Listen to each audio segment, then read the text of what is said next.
What is up, everybody, and welcome back to Freeze Frame episode 76, the show where we stop to take a moment. Oh my goodness, got something in my throat to discuss all the heavily talked about news of the week having to do with movies, TV, streaming, and pop culture. I'm one of your hosts, Vincent DeSantis, today joined by Ryder Maldonado. Ryder, before we get into anything today, I got a really important question for you, dude. I was having this conversation with my brother this week, and would you consider yourself a penne proprietor or a ZD zealot when it comes to noodles, Ryder? What is your favorite pasta noodle? Oh, that's easy. I'd have to say a penne proprietor. You're a penne proprietor? Proprietor, yeah. Penne proprietor, okay. for sure, yeah. Or, like, I would say I used to be a fettuccine fiasco. I don't know. Oh, yes. Yeah. We need a good name for the fettuccine.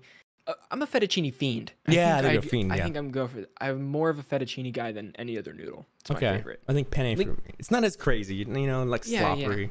Meaty. Sloppery. Yeah. No. Guys, thank you so much for tuning in to this episode. You can give us a review and let us know what you think on audio platforms. It helps us out a bunch. We have a Discord you can hop in. We got TikTok. We got Twitter. We got a lot of videos on the channel. And this week is going to be crazy with Gamescom happening tomorrow as of recording. Just absolutely nuts. And in 2 weeks, we have D23. We got some cool Marvel stuff coming. We got some She-Hulk watch parties going on and a lot of other things. You won't want to miss that. Please subscribe down below. We got so much cool stuff coming. There's a lot going on, Ryder. Can I tell you about the quote of the week last week? Absolutely. Let's hear it. Do you want me to say the second part? You got first. Sure. Okay. Ready? Here we go. What's the most you ever lost on a coin toss? Sir? The most you've ever lost on a coin toss. And that is from No Country for Old Men. That character is Anton Chigurh. One of my favorite villains of recent memory. I really like Anton as a villain. That's a good pick, and that's one of scary. He's like mentally scary. He's kind of physically scary, but man, he's an imposing with his demeanor and his conversation. I would say his weapon's up there, iconic with the Infinity Gauntlet. I mean, homie just has an air compressor that he puts up to people's head and goes. That's right. That? That's so creative and sick. It's crazy. It's nuts. Anyways, great movie. At the end of the episode, we will have a new quote of the week. You can jump in our Discord and guess about this week's quote of the week when we say it eventually. So you'll want to wait for the end of the episode to get that. And then the following week, we will tell you what that quote is and give you a new one. So it's a fun little game we're playing here on Freeze Frame. Right, we got a lot of news, and what a great week. What a great week. Absolutely. To be a fan of television and movies. It is. It really is. There's a lot of good content out. I mean, a lot of conversation too. And I feel like when we were younger, for me, maybe you can agree or disagree. When we were younger, I feel like a lot of it was mainly positive, like excitement, because we're kids and everything's so exciting. There's Transformers, there's Marvel, there's this and that. There's movies coming out left and right, Disney Channel, Nickelodeon. But now it seems like since we're so active on social media, you can hear both sides of that, the negative and the positive. And so I don't know, that was probably even evident back then, like maybe early 2010, 2012. Less social media. Yeah, true. So it's interesting. Even in 2010. There's more thoughts, there's more opinions out. So it's kind of weird seeing that. Opinions are more easily accessible now, which is is a great thing and a terrible thing, because they can influence your opinion even if you disagree with somebody on that. Like, I don't want to hear people's opinion all the time. You know? But here we are having a podcast where we're asking people to listen to our opinions. So, well, but it's more of, hey, let's have a conversation together. It is. It is. No, yeah. I know what you mean though. But Ryder, last night, a little show premiered. Just a little show. Indie show. Just a little indie tiny show with a tiny little budget on this little service known as HBO Max. Little tiny show connected to this dumb little thing called Game of Thrones. I don't know if you've ever heard of it before, but House of Dragon premiered, Ryder. Premiered. Wow. And we sat down the minute it came out. Yeah. I haven't been excited for hold on. Let me just roll it back real quick. Okay. Trailers, zero excitement from me. I thought it was like the trailers were bad for this. I don't know if I was excited. I was like, can they really bring me back? But here I was sitting down. I didn't realize how excited I was until day of or day before. I was like, wow, we're really getting Thrones again. A lot of skepticism from me, my parents. Totally. I was like, I don't know what I'm thinking about this. But as soon as the day happened, I was like, the day's here already? It's House of Dragon? Okay, I haven't had time to get excited. My family over in Texas, they're all having a whole giant party. I love it. That's so get together. Cool. They love Game of Thrones. You're texting, James is texting. I'm like, this is crazy. My mom gets home. I love that. We're watching it, and instantly I was like, I was interested. I was in. and the story entices me. What are your thoughts so far? Yeah, I won't spoil the episode because it is only one day. Not even a day after that came out. You know, if you haven't gotten a chance to watch it, definitely check it out. But just a solid pilot. I think it really set up good characters, interesting characters. There's already characters I dislike. There's already characters I'm kind of like not rooting for, but like, okay, yeah, let's go. There's a quality here that is not in many other TV shows. Yeah, just from it's top notch. It's shot really well. The acting is incredible. Viserys, who's the king in the show right now, he is so good. So good. Let me blow your mind real quick, Ryder. Okay, yeah. Did you know that the man that plays the Hand of the King, his name is Otto? Oh yeah. He is Lizard in the Amazing Spider-Man. That's How right. crazy is that? That's funny. Mind. You know, speaking of like kind of wild roles, you know, so now Daemon Targaryen, the uncle, the brother, Mr. Morbius himself. Mr. Morbius, he's in more. I mean, I saw a photo of his IMDb, and people are like, "What is he cooking?" And I'm like, he's in a wild. His career is wild right now. I don't know what. I mean, he was a Doctor Who for a couple seasons. That's right. Like that. Oh my God, he's huge. He's a doctor. He's huge, and it's just wild to. It's like you say yes to that, you say yes to that, and it's just like wow, all over the place. Yeah, I mean, cool career. I mean, I bet on paper is like, oh, good job. Morbius, a Marvel movie. Like, I'm sure it's like, oh, this could be big. This could be huge. Yeah. Ended up not, but I mean, anyways, House of Dragon just surprised me. There are some great scenes here. Just a really, really, really good setup for a show, and I really like how this is going to be 4 seasons. Oh, That's yeah. It's already planned. They know how it's going to end. They're just writing it because it's already written. Whereas Game of Thrones, they lost their blueprint per se.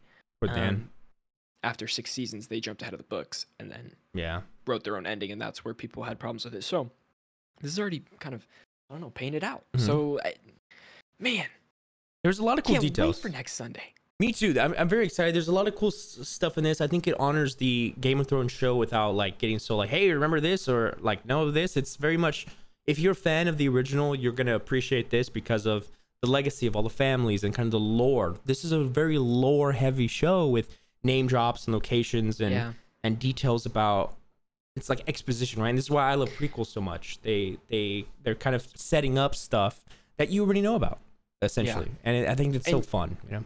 You're fresh off watching Game of Thrones, so a lot of the callbacks probably land for you, whereas I haven't watched Thrones since season 8 premiered, I guess, and I binged all the seasons right up to season 8 and then watched season 8 as it went live. So like I feel like I might have missed some stuff because it's not like recent in my mind. For instance, I was on a podcast with some dudes. Well, no, this gets into story spoilers of episode 1. I don't really want to do that, but we could talk after. They brought up some things that I was like, wow, I didn't even think about that. It didn't even cross my mind, and I was like, wow, that was really good. That was a cool moment that I wouldn't have picked up on. That's cool. Yeah. So anyways, check out House of Dragon. I mean, I could talk about it a lot more, but I really don't want to spoil it because I know this podcast is more geared towards general things. You know, if we were doing it, I would love to do a Game of Thrones like halfway through the season, check in. I'm definitely down for that. Yeah. You know, and then let's look forward to what's happening, and then maybe do an end of the season wrap up. Like I feel like that would be solid. I did see one little thing from I think the show's creator writer. They said after episode 6, like with Damon, you're definitely gonna want to like people are gonna be more excited for what's every single week after episode 6. So might be a turning I'm already point excited right now. Yeah. I'm like I'm in, but I'm like I can imagine the drama because this is Dance of the Dragons that we talked about. This is the Civil War that they talked about in Game of Thrones. This is the family that does that, and so I'm like. I didn't know, and I just saw it yesterday, and I was like, "Wow, this is gonna be that. That's cool." So, man, you're in for a wild ride, back, baby. Thrones is back. With ball cutting off and just the whole bit going on, you know. Don't get me started. It's so much. Yeah. Sheesh. Okay. Do you want to go into some Middle Earth stuff before the clip, or you want to jump right into this clip right here? For sure. No, yeah, we can do. Let's get into this big stuff of Middle Earth. Okay. Yeah. Okay, so start off embracer groups, and maybe you can help me out with embracer group and who they are because I know briefly of them. I don't know if you know. They've gone from 0 to hero in the last couple months, and when I say hero, I mean they're trying to be big. I don't know. Okay.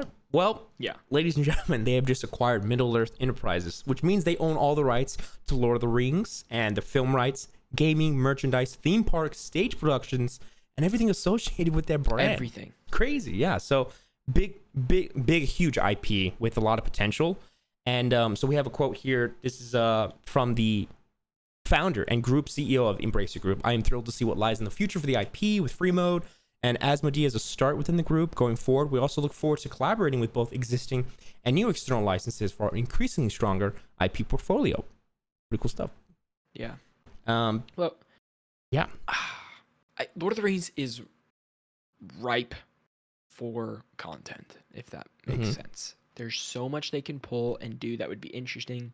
It's a recognizable fantasy setting, which we don't have a lot of recognizable fantasy settings. Off the top of my head, I can think of a couple video games that nail it. I think of like The Witcher comes to mind right away. It's very high fantasy. I mean, there's Skyrim and stuff like that where it's very high fantasy.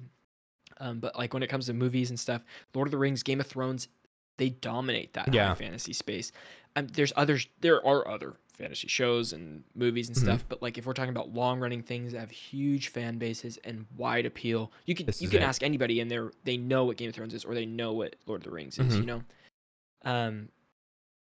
So I'm sure this is a good pickup. I just don't know exactly what they're going to do. I don't understand how, if they now own the rights to the Rings of Power, like because Amazon owns those rights. I don't really understand. Maybe Amazon now pays royalties to Embracer instead of Middle Earth Enterprises, or like I don't understand how any of that works. There's video games already in development.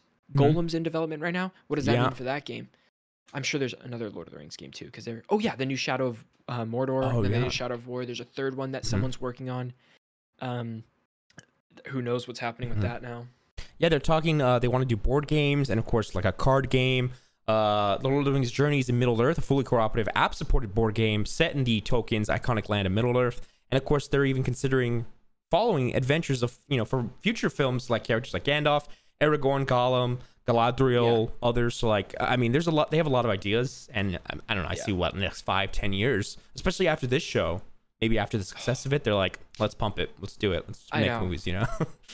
Yeah, it'd be interesting because I feel like it's harder to pump as much content through like a Lord of the Rings type, I guess, because there's way less material. Like there are Tolkien wrote 3 books. And they did it already, right? The World Book. Yeah, they already did those. The Hobbit, they really juiced The Hobbit already, and we know how that turned out. Yikers, dude. And a couple other. I love The Hobbit, man. Hobbit. I was, it's funny though. I was introduced to The Hobbit first because I didn't really know what Lord of the Rings was, and so when I was older, I was like Hobbit, and I'll stand by Hobbit forever. I think the Hobbit book is better than the Lord of the Rings trilogy of books. Okay. But the Lord of the Rings movies are 1,000,000 times. Oh, 100%. No, I agree with that. Yeah. But I don't know. Yeah, there's a lot of potential for some cool Lord of the Rings stuff. I don't really know if I want an excess amount though. Yeah, like with anything, I recently saw this video of George Lucas talking about Star Wars and how there was so much depth to it, but a lot of, because of the consumerist, state of the world and the economy, companies like Disney and especially like, now Embracer Group try to not exploit, but utilize what makes money in a world that's changing. And that's business, baby. Yeah, it's business, which is like, you say, I want moderation, you want moderation, and I hope we see it, but I do think they're going to pump it out and I don't know. I hope it just doesn't get too much with it to where we start losing fans with this now. I think it's already happening with Marvel. It's kind of sad to see, but it's the nature of the beast, right? Right, exactly. Yeah. Remind me after the podcast to talk to you about an Embracer Group thing. Okay. Because I thought about it earlier, and we'll have to talk. Okay. Very interesting. Stay tuned, everybody. But yeah, you already said these characters also that they could be following, but I really just think an Aragorn game, like a prequel game, setting up Aragorn, totally like fake, I guess. Dude, yeah. I love all that. Like, be cool. The hype of, Sauron too. Like, I don't know why I'm so into like that with like, oh man, the true evil versus the good light. It's like, oh. No, that's why Lord of the Rings, it's better than Game of Thrones. I'll stand by it. Yeah, I think so. I'm more of a Lord of the Rings guy than a Throney. I hope that, because again with the prequels, we're getting Hobbit. I loved it so much because it was like, oh my god, there's Sauron. And I was like, it's hyping up something that's already done to where it's not as hype as Like the delivery, like the package isn't as exciting as what it's like hyping up to deliver. You know what I mean? Does that make sense? And so I hope with this show, The Rings of Power, it just even like really over dramatizes like, oh, this is coming when we already know what it is. Right, we know what it is. You know? Yeah. Yeah. Well, and it's the same way with House of Dragon right now too. They're like, oh, this is coming. We're like, oh yeah, we've seen it. Yeah, we know. But it's like, oh, what are they goes. talking about? Yeah, it's exciting. Yeah. Oh, it's pretty awesome, dude. I mean, you could just from now on call me Vincent DeSantis or Lord DeSantis, Vincent first of his Aragorn, name, firstborn of the heir to the throne, breaker of chains, like just the whole title, bro. The fettuccine feaster, no. Yeah, the fettuccine fiend. Yeah. The Sopranos sicko. No, I don't know. Just we'll have to make good names for. I'll make some good ones, for you. When we do our Game of Thrones House of Dragon thing, we will all introduce ourselves as the names. Oh, bro, I don't even have any costume. That'd be awesome. Amazon $20 like hat. No, I know. That could be epic. Yeah. Okay. Targaryen t-shirts. Yeah, that'd be cool. Okay, I mean. Yeah, so that was good stuff. You want to jump into this clip here? Let's do it. I'm ready. Okay, give me. Do you want to intro this clip, or would you like me to intro this clip? I'll just say this first little bit here, and I'll throw it to you because. Okay. I'm gonna give you a countdown. Yeah. Here we go. In 3, 2, 1, go.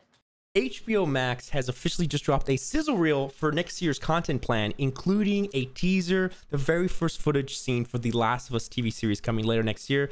HBO's original series starring Pedro Pascal, and we got some look at some of the scenes that kind of mimic the game. Vincent, you want to kind of break us down? What do we see? What we got? First of all, let's go. Who would have thought on Game of Thrones night we would also be getting the Last of Us footage from HBO? Come on. Like I'm just so excited. I'm so excited to see all this. So here's what we got. We got like basically the sizzle reel had a lot of different shows in it, but the very last little piece was The Last of Us, in which they show Joel and Ellie walking across the bridge in some snow. We see Bill, Nick Offerman. I'm gonna pull up some photos here too. What else do we have? We also have, of course, the opening sequence. This is with Joel and his daughter Sarah. She's, of course, played by Nico Parker, and we see a lot of recreations from the game. And I think we could see that appreciation of the set design and even the dialogue. There's a scene where Joel, the one line that it gives, is a line from the game, and you get to hear the accent of him kind of honoring Troy Baker, and it's just little details like that that kind of set the tone for okay, they're really going all in a recreation of the story and an appreciation, but also adding some new stuff. We know there's going to be Ashley Johnson and Troy Baker are going to be featured in the show, maybe some new stuff. But yeah, I mean, some great photos, some great little clips here already of kind of what it looks like, the tone, right? Yeah, I mean, I want to bring up basically Pedro Pascal's character. We see this room. I'm going to pull up the photo here too. We see this room where we have Joel and Ellie talking, and they're having a conversation. The room has stripes in the background, just like in the game, kind of deal, like mirroring kind of what it is. And even the line that Joel says. Do you remember what it is? It's like, it's like you don't know what loss feels, or like, you don't know what loss is, or something. It's I heard the clip on loop, and now I'm going blank on it. But he's like, I know I'm going blank because I heard it like 50 times yesterday. But anyways, I think we see from this photo that there's a lot of care going into like even down to the colors of these stripes. We have like a yellow and an orange or pinkish kind of thing. We have Joel's flannel that's kind of open. It's the same kind of shot from underneath a little bit. There's going to be a lot of care to this. Neil Druckmann even tweeted, he's the director of The Last of Us game. He tweeted that like, you haven't seen anything yet. He's like, you guys, this is just barely a little taste of it. Yeah, the line is, you have no idea what loss is. That's what it is. Okay, very cool. Also, it is to be noted that we might be getting a trailer on Last of Us Day, which is September 9th, I believe. It's coming up. Every year's like Outbreak Day, that's what they call it, is when in the game, that's when the outbreak happens. And they usually do something cool, and I think it would be a perfect opportunity for them to show a full Last of Us trailer or something like that. Yeah, and after showing the sizzle, I think it makes sense that they have a lot more footage probably ready, cooking already since they've wrapped. For this sizzle reel, we also got some other announcements, some little clips here. Succession Season 4, Hacks, White Lotus, The Idol, which is a new show starring Lily Rose Depp, and The Weeknd. Pretty wild stuff. Righteous Gemstones. And another anticipated one for us is Love and Death, starring Elizabeth Olsen. That's It's kind of a remake on a book, and then I think there was an older show in the 70s. It's about the desires of two women in a small town that culminates in a terrible act of violence. So I mean, anything with Lizzie Olsen. A terrible act of violence. Anything with Lizzie Olsen, I'm there. But I mean, HBO really came out of the gate and said, enjoy House of Dragon, but we got some more stuff coming for you. No, 100%. It's we know you're getting 10 episodes of House of Dragon. You're not going to want to cancel your membership after these 10 episodes. Yeah. Like you're going to want to hold on because here's what's coming. And I think it was a successful sizzle reel for me, at least. Obviously, because Last of Us, number one. For yeah, me too. And Yeah. also, I mean, come on, Succession next year. Can't wait. Oh, Like, there's a lot of things I'm looking forward to. But yeah, stay tuned right here, Strictly Casual, for all your Last of Us HBO news and everything coming to HBO. We love Succession. We love other shows like this too. Movies that are coming out, video games, all that good stuff. Stay right here with Strictly Casual. If you want to watch the entire podcast, you can go on youtube.com/strictlycasual. And for members, you can watch the whole video podcast, or you can go on audio platforms, check it out for free. Just type in Strictly Casual Freeze Frame. We appreciate you guys for watching, and we will see you on the next one. Peace out. Beautiful. Good stuff. Yeah, I know for sure I'm going to be very emotional for that first trailer. I hope it comes out during a time when we're like all together and home to film a reaction, because I just want that memory of watching it. Did you see, you know? We got put in a reaction video, like another mashup for The Last of Us Part 1 for when we reacted to that a while ago. Really? Oh, yeah. That's cool seeing them like naturally pop up. I love that. Us. That's they so tagged cool. us in that one, which is pretty cool. Yeah. I'll have to look that up. That is awesome. We're in there with like Hollow, like another like big streamer, like all the big people. It's pretty sick. That's so cool. Dude, it's like, man, if you told my childhood self that, I mean, you know, think of it as but that's huge for me. So I'm like, wow, in a compilation like that's crazy. Yeah. It's pretty cool. All right. So what's next? Moving on. Yeah, moving on. You got it. We got a couple Marvel news things to take care of real quick, and that is, what if we'll keep getting wilder? Okay. We'll take it up a notch in season 2, and then in season 3 we're gonna go even wackier. The first season, Kevin wanted to keep a little bit closer to the vest, having a little thing that was different, and that little thing made things different, but still tied very much to either a moment in the movies or a particular film itself. Now there's more films and things to pull from, so we don't have to have just a tiny moment.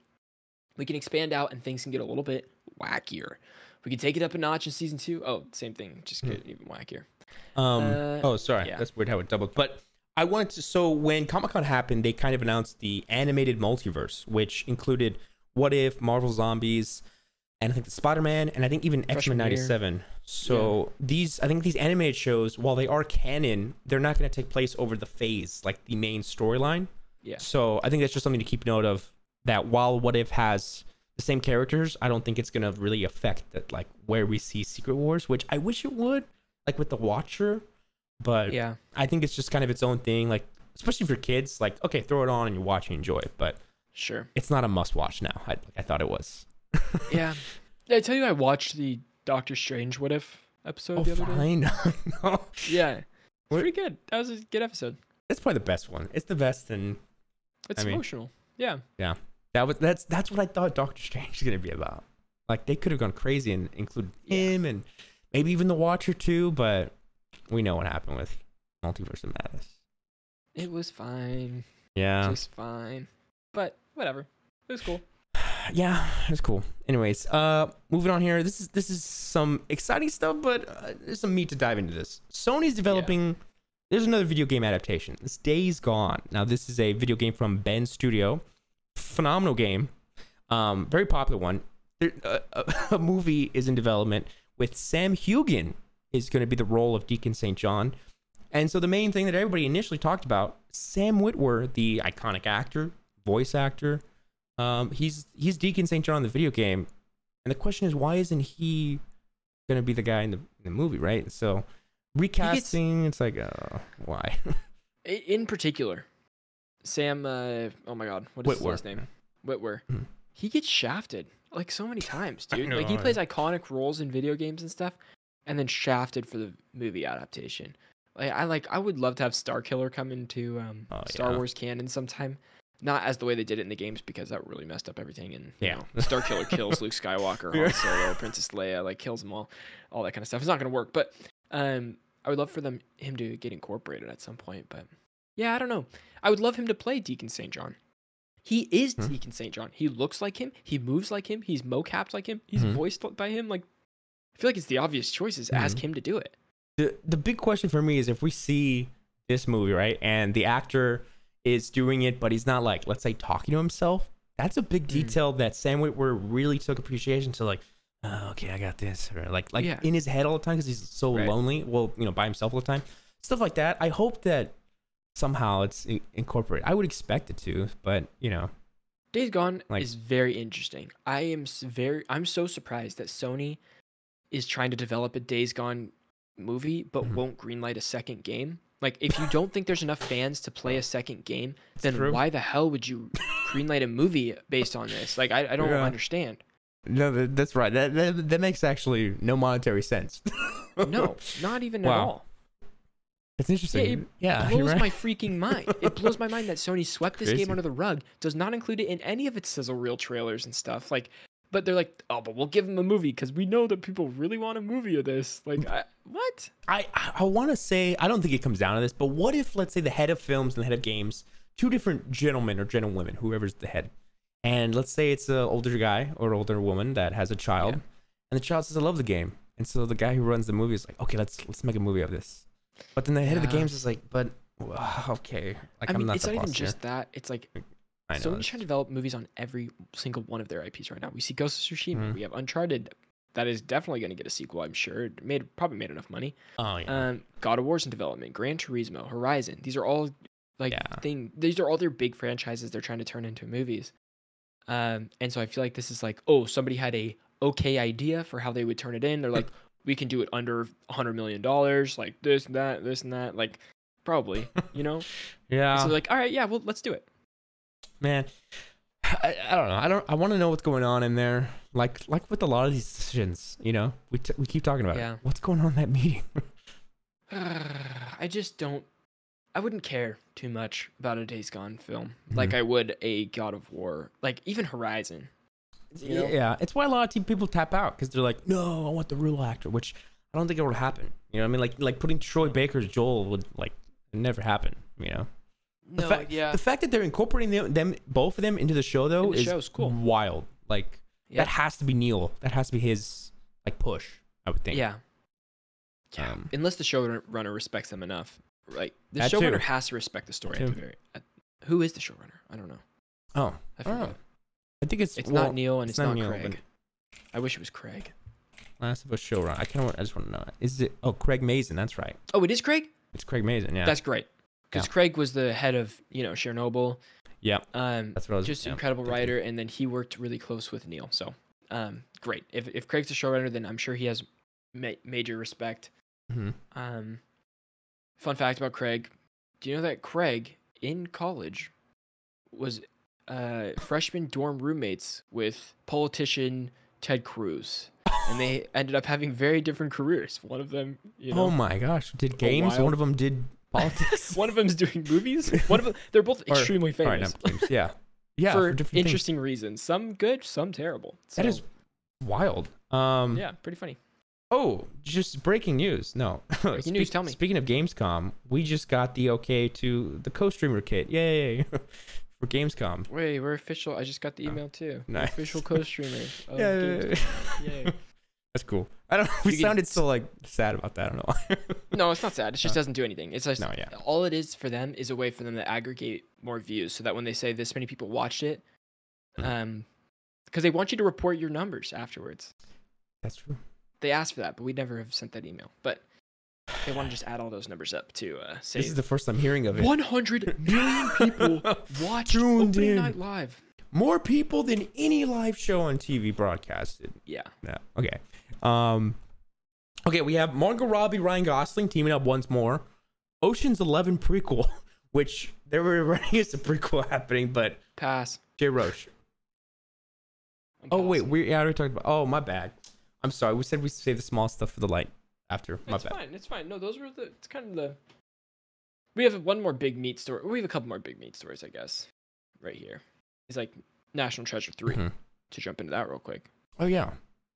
Because National Treasure 3 script is apparently really good and will be sent to Nicolas Cage shortly, says Jerry Bruckheimer. Very happy that Jerry Bruckheimer is again directing this, or at least writing it, something like that. And they're not talking about the Disney Plus show, the National Treasure Disney Plus show that I don't even want to think about. Forget that's even a thing. It's going to be, Yeah. oh man, that's going to be a mess. That's going to be a disaster. Ugh. But this is a quote from Jerry, I assume. Let's hope we're working on the script right now. Hopefully Cage likes it, but it's really good. I think we'll get it to him shortly, Bruckheimer told us. With the upcoming Disney Plus series moving forward and featuring plenty of other returning faces from the franchise, I had no idea that people were returning. No. The likelihood of National Treasure 3 seemed low. Even Cage himself poured water on the idea earlier this year. When asked back in April if there would be a National Treasure 3 during a Reddit AMA, Cage answered, no. The priority was to turn it into a TV show, so I would say probably not. Now we are just 4 months later and things have appeared to change. Cage also reflected on the stalled status of National Treasure 3 in an interview with GQ. The Academy Award winner noted that a lot of his other films that were released in the wake of National Treasure 2 didn't do so hot, saying, quote, the phone stopped ringing. It was like, what do you mean we're not doing National Treasure 3? It's been 14 years. Why not? Well, Sorcerer's Apprentice didn't work, Ghost Rider didn't really sell tickets, and Drive Angry just came and went. Based on what Jerry told us, sounds like Nick should keep his phone nearby. But you don't understand. Hilarious. Nicolas Cage's niche right now is weird indie movies where he's the star of them, where their budget is small, but they can spend money on Nicolas Cage and he makes the movie better. And if he keeps doing that like Pig, are you kidding me? Keep doing Pigs? Like, Unbearable. Oh my God. Just do movies on yourself. Just keep doing that now. Yeah, Unbearable Weight of Massive Talent was pretty hilarious too. I think it's interesting because, again, with the Disney Plus show, Jerry Bruckheimer, I guess it's kind of, his own company, his own production company. It's like, let's do this. Yeah. And Disney, I wonder, like, is Disney like, okay, just wait on that because we don't want that to happen. We want this show to work. Did you be surprised how many, like, full series length shows, like, let's say National Treasure level quality, maturity, are on Disney Plus that I have no idea about? And I scroll through sometimes and I'm like, there's no advertisement, but there's millions. There's millions of these shows. And so, they're not expecting it. Those shows, Ryder, I'll tell you right now, they're not ever going to be marketing things. It's going to be like, oh, here's a big show, but also we have National Treasure, we have High School Musical, we have like all these like random things. They won't sell the platform, but they'll keep people to stay. Yeah, that's true. That's what this is for. They don't even. I don't think they're looking to make a knockout show or anything. It's just like, here's stuff to make you stay. Yeah, but that's it. Also, like, I know we're talking about National Treasure, but with the Disney Plus too, something that's crazy. I noticed, like, dude, there's like seasons 2s and 3s sometimes with these shows, full casts, like just a slew of characters, and I'm just like, are the kids watching this? Who's watching this? Because it's just beyond me that there's probably fan accounts of each one of those characters on every one of those shows. It's crazy to me. And that's insane. So much content you don't even know exists. I hate the word content. I know. I use it. No, it's good because I get it. You're right. It is content. It's not valuable. It's not. There's no. Content is such a shallow word. It's just stuff. It's just stuff. Like, eat this. Watch this. It's not even. There's no value. Yeah. That's what like. Oh man. Sad world. Like as we get older, time is. I don't mean to get all crazy with this. Time is getting so like. Time is going as we get older. Like time is more valuable, right? That's what I'm trying to say. And so I went to a screening for a movie. Yeah. And it was something that was like something I wasn't interested in. And it's wild how you could sit for 2.5 hours saying like, God, this is time I can't get back in my life. This is time that's gone. Wow. That must have been a horrible movie. Yeah. I mean, hey, when embargo lifts, we'll talk about it. But man, it was just like I can't believe I'm here. Like, start contemplating life decisions. Horrible. Like, how far away was it from your place? Was it a long drive too?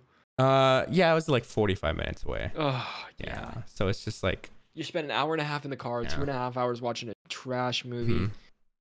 But the whole night's like gone. Like we got Batman, we've seen some good ones, and so I was like, it's bound. It was bound to happen that a so screening would happen. I mean, yeah, we got pretty dang lucky. Pretty lucky, yeah. Yeah. Okay, so moving on now. I'll get to the Netflix ones here. Sex Education season 4 is in production right now. We have Eric and Otis, kind of a little plot what's going on. They're going to Cavendish Sixth Form College with a student-led, non-competitive approach. Meanwhile, in the U.S., Maeve is currently studying at Wallace University. We know her character's kind of developing, getting, there's a lot more potential to who she is as a person, and I'm glad they're using her to her fullest extent. That makes sense. Never watched the show, so I have no idea. Okay. I have no context. I recommend it. Looks pretty uninteresting, even though people really like it. Everything I see, I'm like, oh, Another high school show. It's surprising. It's not sometimes cringe. It's not really cringe. It's more like Oh yeah. like fun. It's like a wacky fun, like kind of a hormonal, a horny teen show, but not like bad like Riverdale. Not that far. Yeah. And then Enola Holmes 2, a lot of fans of this, on November 4th release date. Henry Cavill's returning too as Sherlock. Which is crazy. Great. Yeah. I'll never watch it. Great. I think my mom was a big fan of the first one. She's like, I love Millie. I'm like, oh. Unless I'm like really hurting for something to watch, which there's so much freaking stuff to watch. Like I'm not gonna it's tough, man. It's tough picking and choosing. Yeah. Oh, I'm excited to get into what we've been watching because I saw something that was different, and I was like, Vincent will be proud. Vincent will be proud. Oh, you saw something? Just a movie that was like something I don't usually watch. But something else really important that I want to bring up here is Nathan Fielder's The Rehearsal has finished this week. I mean, we didn't really talk about it, but I can't recommend The Rehearsal enough. It makes you extremely uncomfortable watching it. It's hilarious. It's wild. It's not unlike anything I've ever seen. It blends kind of reality with it is reality. Yeah, and it's fascinating. It's very fast. I'm surprised we even talked about it more because especially for me, like it really blew me away when it comes to I was shocked, and I know me, you, and James were all talking about it. We were like nonstop every episode, like what's going on, what's happening. This is wild, crazy stuff. How do we text James and say, James, hop on tonight? We'll do a little rehearsal season wrap up. I think we should do it. Yeah, absolutely. There was a lot of stuff in there. There's a lot to talk about. Yeah, I guess, man. But it makes you think a lot. It makes you think a lot. It does. And it was like, wow, this is making me like appreciate a lot of things, but also kind of understand, because there's a lot of moments where I go through my life that I wish I could rehearse, and it's something we all struggle with, like anxiety and kind of. Yeah.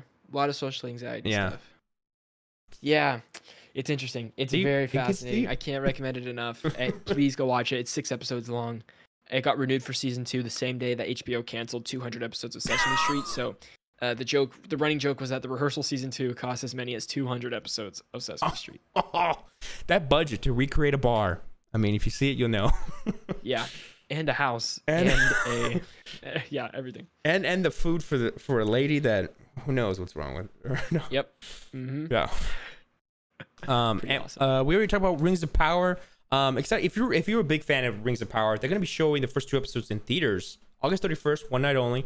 So check out your theaters. Probably AMC, 200 select theaters, 8 different countries. Tickets go on sale today. Totally forgot. Ooh.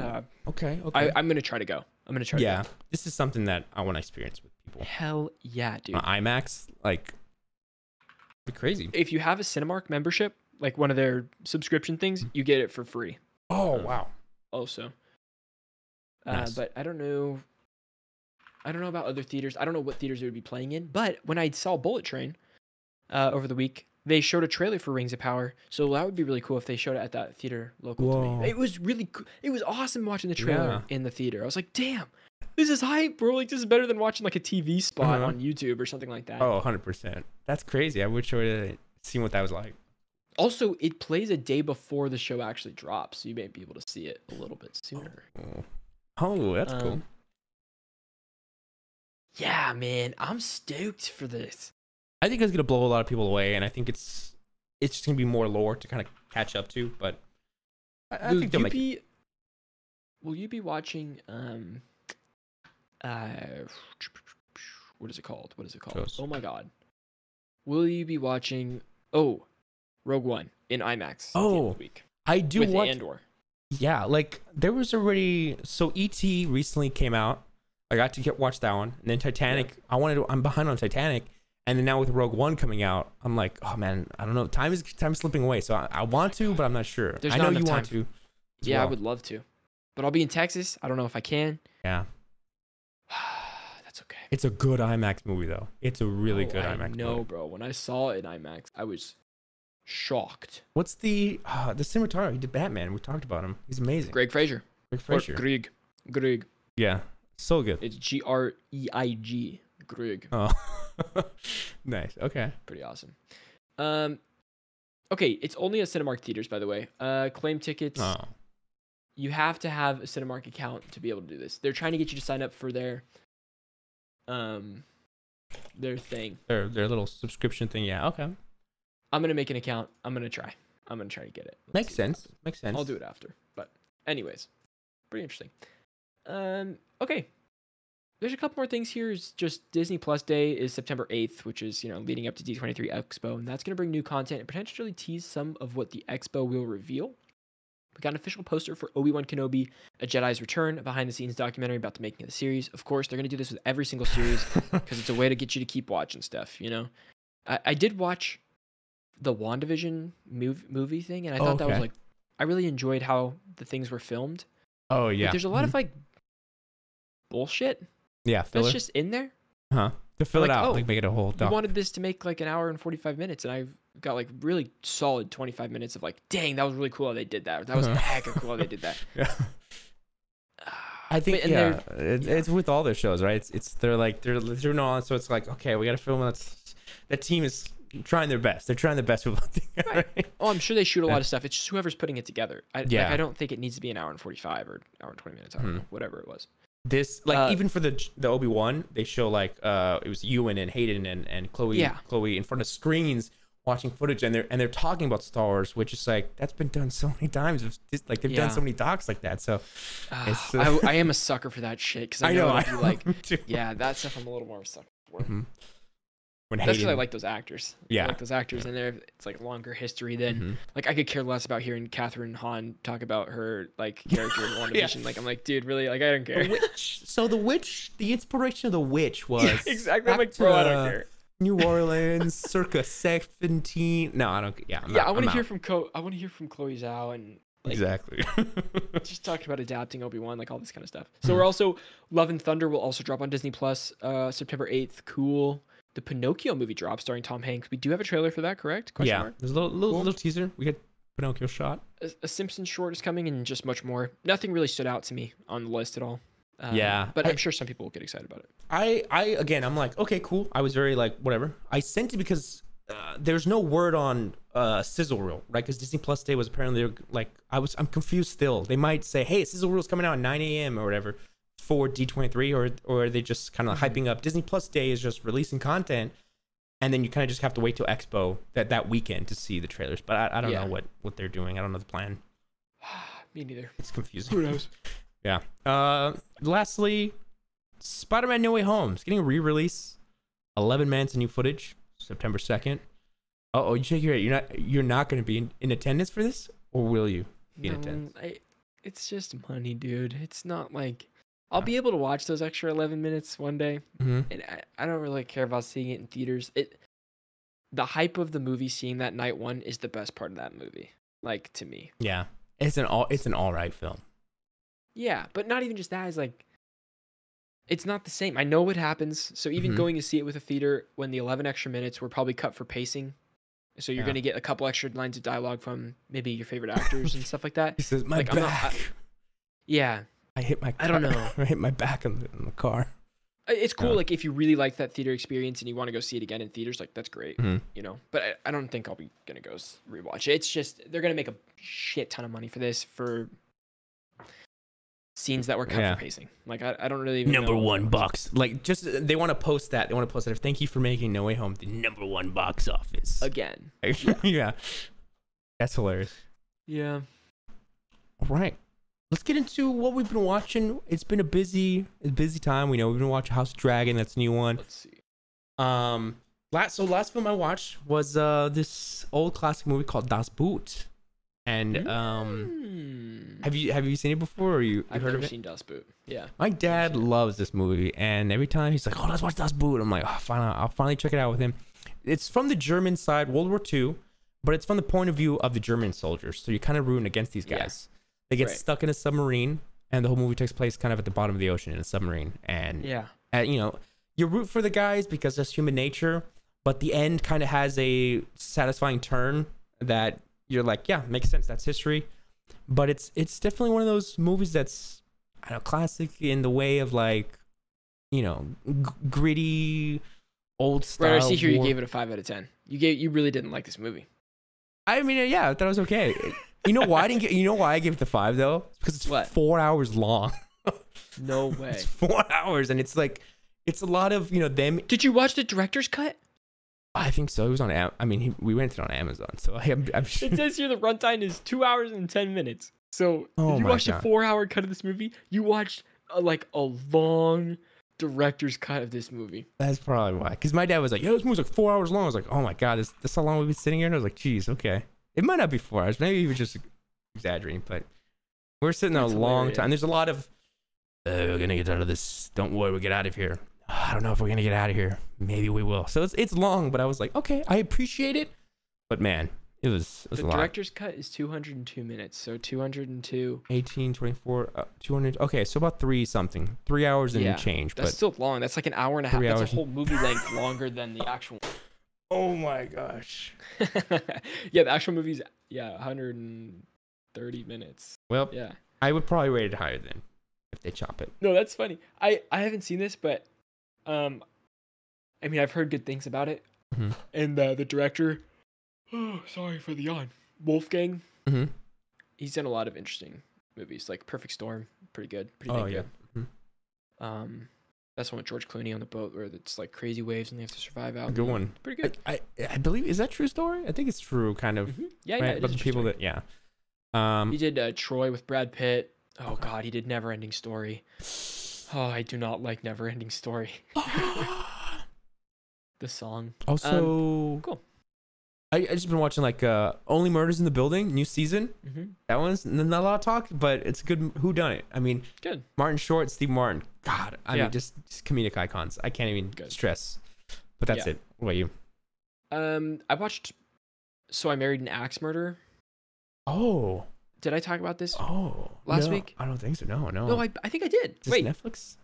Yeah. Maybe I did. So I Married an Axe Murderer. What? Wait. How long ago we did the podcast? What? No, yeah, I did. I talked about that, and I Oh. talked about rewatching Elvis. The only movie, because we did the last podcast last Wednesday, so it was That's only right. less than a week ago. It was like 5 days ago we did this okay. podcast. Okay. So the only movie I've watched since then is Bullet Train. Uh-huh. Oh yeah. Which Yeah. totally enjoyed it, to be honest. I had such a great time. It's not good. like it's the best movie ever. And it doesn't have to be the best movie ever, dude. It's just fun. It's just Oh, a yeah. fun ass movie. Great action movie. Ryder, you're my lemon to my tangerine. Okay. That's what it Oh, is, nice. baby. Yeah. There's just a lot of good stuff in there. And then I've watched I started the Tekken anime, which was pretty interesting on Ooh. Netflix. There's only Uh-huh. 6 episodes of that. It's pretty good so far. Cool. And then yeah, House of Dragon, finished the rehearsal. That's it. I haven't been able to watch too much stuff since the time. Okay. All right. Yeah, it's like more and more content's coming out, but less and less we're watching, right? No, I'm just kidding. Oh, and then my dad was watching this movie Blue Miracle, so I started watching that a little bit. It's a Dennis Quaid movie on Netflix. Oh came my out. God, I think I know what you're talking about. It's about some like orphans that own a boat or something, but I've jumped in like halfway. I was like, acting's not very good, but like, the story seems pretty emotional here. I don't know. Dude, I can never watch Dennis Quaid the same. I mean, Why? I don't know, just because he has a young wife. I don't know. It's just kind of weird to me. I don't know how that. Who's his wife? His wife is like some 20-something-year-old. And What? Yeah. I thought his wife was Oh, because he has a Meg Ryan, right? No. No, not Meg Ryan. No. Wait, I think it's Meg Who's- Ryan, yeah. who's Jack Jack Quaid's Quaid's mom? parents? Yeah. Dude, I think Jack Quaid Oh mom. yeah, Meg Ryan. Yeah. Okay, so yeah, they're divorced. But if you look up Dennis Quaid, wife now, fourth wife Laura Savoy. She's oh, oh man, 29 years old. Dude, and Dennis Quaid's not looking too great You in this see the new movie. He's movie. really old in Blue Miracle. Oh yeah, the guy is funny. He's funny to me. Yikes, dude, that's sad. Do you remember him in Cheaper by the Dozen? Of course. No, not Cheaper by the Or Dozen. was it? He's in a Oh. movie similar where he merges families. So he has a bunch of kids, and then his wife has a bunch of kids, and then they get married, and they have like a crap ton of kids. I totally remember that movie though, but it's not Cheaper by the Dozen. Okay, it's like Hilary Duff is in it, right? Or some crap like that. Yeah. Oh, Dennis Quaid. What was it freaking called, dude? Now I gotta look. Dennis Quaid. Let's see. We're going with cast, crew, studios. Boom. Dennis. I'm finding this. Oh my god, I can't spell Quaid. Wait, maybe Yours, Mine, and Ours? Yes, Yours, Mine, Ours. There it is. Oh, Yeah, nice. fun movie. Yeah. Yeah. So I watched a little bit of it. You know, I don't know if I recommend it. It's just, it was on. Yeah. That's about it. Yeah. So I get you. Okay. Okay. I have a quote real quick. I'll get through it. Here we go. In the vibe of some of the stuff. I was hoping to be free for a life day. Maybe even get home to the family. But I guess that's not going to happen this year. There you go. There you have it. I wonder what that could be. The hint is in the quote. People should know. Is in the quote. But yeah, let us know what you think, and stay tuned next week. We'll let you know where that's from. And we'll post that. We'll post that quote in the Discord so you can read it too. Yeah. Yeah. I keep forgetting with all the millions of things we got going on, but yeah, it'll be there eventually. All right, guys. Well, there you have it. Another fun episode. Lots of stuff. Man, it seems like it's getting like, it's like we're climbing a mountain here, and we're about to hit peak. It's about to get real nuts here on the channel. So stay tuned. I think we're prepping mentally, physically. We appreciate the support, though. You guys have been so amazing watching our content, commenting, checking out our TikTok. We got a lot of fun stuff coming your way. Hop in the Discord, talk to us. We love talking to you guys. And thanks for listening. We'll see you guys next week for 78, I believe, right? 78. 77. 77. Oops. Okay. All right. Wait.